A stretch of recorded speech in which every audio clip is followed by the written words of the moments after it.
எங்க உங்க அப்பாவையா காணோம்? பேசுனதுக்கே குளத்தூரி தாட்டம் அடிச்சு பேசுனா அப்புறம் என்ன பண்றது? முன்னாள் முதலமைச்சர் கருணாநிதி அவர்களோட சாரி எனக்கு ஒரு குட்டி கதை ஒன்று ஞாபகம் வருது, சொல்லாமா? ஒரு ஊர்ல ஒரு பெரியவர் வெயில் ரொம்ப ஜாஸ்தியா இருக்குன்னு சொல்லிட்டு கண்ணுக்கு மேல கை வச்சுக்கிட்டு இப்படி சுத்தி முத்தி தேடிக்கிட்டு இருந்தாராம். அப்ப கூட இருந்த ஒரு சின்ன பையன் என்ன தேடுறீங்க அப்படின்னு கேட்டானா. அதுக்கு அந்த பெரியவர் சொன்னாரா, அது ஒண்ணு இல்ல தம்பி, உங்க அப்பா இங்கதான் இருப்பாருன்னு சொன்னாங்க, அதான் தேடிக்கிட்டு இருக்கேன். எங்க உங்க அப்பாவையா காணோம்? இல்ல அந்த எங்களுக்கும் நக்கலா நையாண்டியா சம்பந்தம் இல்லாத குட்டி கதை இதெல்லாம் எங்களுக்கும் பேச தெரியும். அந்த கதையில பெரியவர் அப்படி சொன்னாரா, தப்பா எடுத்துக்காதீங்க. அந்த கதையில பெரியவர் அப்படி கேட்டாரா, அதனால யாரும் இங்க டென்ஷன் ஆக வேணாம். மறுபடியும் சொல்றேன், கட்சி நிதின்ற பேர்ல அடிச்ச கொள்ளைய ஒண்ணா கவர்மெண்டோட கஜானாக்குள்ளேயே கொண்டு சேர்த்துக்கிட்டே இருக்கிறாங்க. இப்பவும் சொல்றேன், மக்கள் பணத்துல இருந்து ஒரு பைசா கூட தொடமாட்டோம், தொடவும் விடமாட்டோம், தொட்டா விடமாட்டோம், இதுக்கு முன்னாடி தொட்டவங்களையும் விடமாட்டோம். ஒவ்வொரு ஊழலாக நிலவரம் போலயே, ஒவ்வொரு வேஷமா கலைஞ்சிரும் போலயே இங்க இருக்கிற நிறைய பேரு நடுங்கி போய் இதுல நம்ம மேல அவதூறு வேற. இப்ப புதுசா ஒரு வெப்பன் ஒண்ணு கொண்டு வந்திருக்காங்க. அது என்ன தெரியுமா? அவங்க தயவால தான் நம்ம ஆட்சி நடக்குதான். மக்கள் தயவால இந்த ஆட்சி நடந்துகிட்டு இருக்கு. மனசாட்சி உள்ள சக்திகளோட ஆதரவால இந்த ஆட்சி நடந்துகிட்டு இருக்கு. நாங்க தான் அனுப்பி வச்சோம் அப்படின்றாங்களே. அனுப்பி வச்சவங்களுக்கு மினிஸ்ட்ரியில இடம் கொடுத்தா ஏன் கதறீங்க? ஏன் இவ்வளவு கோபம்? ஏன் இவ்வளவு கதறல்ஸ்? இதுல இன்னொரு முக்கியமான விஷயம், மார்க்சிஸ்ட் கம்யூனிஸ்ட் கட்சி நமக்கு ஆதரவு கொடுத்தது சுயேட்சையா எடுத்த முடிவுன்னு சொல்றாங்க. அதே மாதிரி இந்திய கம்யூனிஸ்ட் கட்சி நமக்கு ஆதரவு கொடுத்தது சுயேட்சையா எடுத்த முடிவுன்னு சொல்றாங்க. இதுல எங்க இருந்து நாங்க தான் அனுப்பி வச்சோம்னா புரியலையே. மக்களுக்கு நல்லா புரியும், எல்லாத்தையும் தெளிவா பார்த்துக்கிட்டு இருக்கிறாங்க.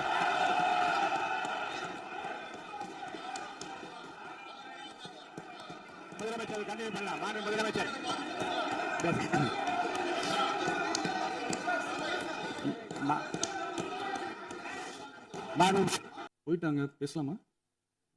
உங்க கருத்துக்களை நீங்க முழுமையாக மன நிறைவோடு பேசலாம். டிவியில் சரி, அதான் 5 நிமிஷம் பேசுனதுக்கே குளத்தூரி தாட்டம் அடிச்சு பேசுனா அப்புறம் என்ன பண்றது? 50 வருஷமா ஒரே டெக்னிக்கா? டெக்னாலஜி எல்லாம் மாறி வேற எங்கேயோ போயிட்டு இருக்கு பஸ். இதுல கொஞ்சம் டெக்னிக்காச்சும் கொஞ்சம் மாத்தினா கொஞ்சம் நல்லா இருக்கும். நக்கலு, நையாண்டி, சம்பந்தம் இல்லாத பேச்சு இதெல்லாம் பேசிட்டு அப்புறம் முதல்வருக்கு பதில் சொல்ல தெரியல அப்படின்னா அப்புறம் என்ன சோஃபா மாடல் ஆட்சியா? அது என்னன்னு புரியறதுக்கே எனக்கு ரொம்ப நாள் ஆச்சு. இந்த sofa set, table chair, teapoy, furniture பிசினஸ்லாம் வேற எங்கேயா வெளியில போய் பண்ண சொல்லுங்க. அப்படி அந்த பிசினஸ் தான் பண்ணணும்னா நிறைய பிசினஸ் பண்ற மாதிரி வெளியில போய் பண்ண சொல்லுங்க. இங்க சட்டசபைக்குள்ள வேணாம். ஆளுநர் உரை அன்னைக்கு இந்த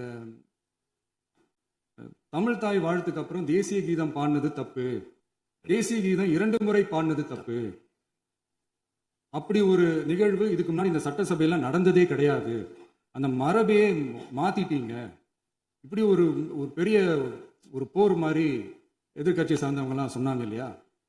அந்த மாநில உரிமை போராளிகளை, அந்த மரபு காக்கிற உரிமை போராளிகளை ஒரே ஒரு கேள்விதான் கேட்கணும். 2021 ஆகஸ்ட் 2 ஞாபகம் இருக்கா? Centenary celebration of Tamil Nadu legislature. அந்த ஃபங்க்ஷன்ல நம்ம முன்னாள் முதலமைச்சர் கருணாநிதி அவர்களோட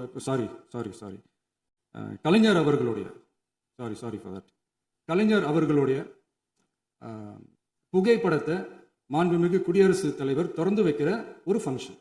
அந்த ஃபங்க்ஷன்ல national anthem followed by Tamil தாய் வாழ்த்து அப்படின்னு அறிவிச்சது ஞாபகம் இருக்கா?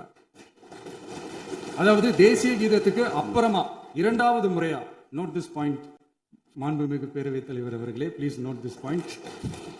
தேசிய கீதத்துக்கு அப்புறம் 2வது முறையாக தமிழ் தாய் வாழ்த்து பாடப்படும் அப்படின்னு சொன்னது ஞாபகம் இருக்கா? அதுவும் முத்தமிழ் அறிஞர் அப்படின்னு சொல்ற நம்ம கலைஞர் அவர்களுடைய அந்த புகைப்படம் வெளியிட்டு விழாவில் அவர் இருந்த இதே சபையில தமிழ 2வது இடத்துக்கு தள்ளினது யாருன்னு ஞாபகம் இருக்கா? அது மட்டும் இல்ல, அந்த தேசிய கீதத்தை நாட்டுப்பண் நேஷனல் ஆந்தம்னு சொல்லி அதே ஃபங்க்ஷன்ல கடைசியா ஃபங்க்ஷன் முடியும் போது செகண்ட் டைம் தேசிய கீதம் பாடினதும் ஞாபகம் இருக்கா? இதே அவையில் தான், அது அவை குறிப்பிலும் இருக்கிறது, இதே அவையில் தான் நடைபெற்றது. இந்த bookல- தக்க நேரத்தில் இந்த ஆதாரங்களை அளித்த மாண்பு முதல்வர்களுக்கு நன்றியை தெரிவித்துக் கொள்கிறேன். டவுட் இருந்தா இந்த புக்கை பார்த்து தெரிஞ்சுக்கலாம். அவங்க இருந்திருந்தா ஒரு ஆக்ஷன் பண்ணணும்னு எனக்கு தோணுச்சு. எல்லாரும் போயிட்டாங்க. இல்லை, With your permission பண்ணலாமா? இப்பவும் பண்ணலாம், ஒன்றும் தப்பு இல்லை.